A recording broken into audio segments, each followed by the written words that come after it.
Right, so here we are. The first part is cold traffic. Okay, this is where you will spend 60 to 75 minutes a day, Monday to Friday, generating cold traffic, because by the time you get there, all this stuff, the 4 boxes on the right hand side, they're all built, they're all there, they run on autopilot. This is complete autopilot. So cold traffic, SEO, you set up good SEO, you're going to generate cold traffic. If you saw the last video, you'll see how I was ranking in 3rd place.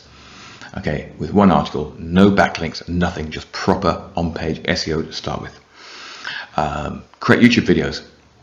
If you do 2 YouTube videos a week, 3 YouTube videos a week, promoting your product, you're going to get traffic.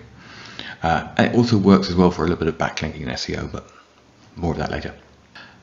You can use paid traffic. Now, I don't mean spending thousands of dollars to get traffic. I mean spending $1 a day. Okay, $1 a day is enough to start getting you cold traffic if you do it right.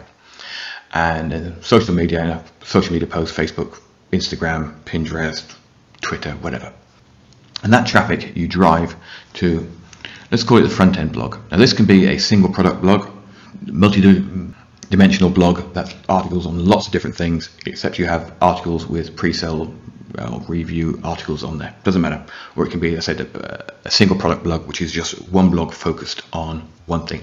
On there you've got content upgrade. Now a content upgrade is just a way of getting people onto your email list. We then have Facebook, Google and email service provider pixels.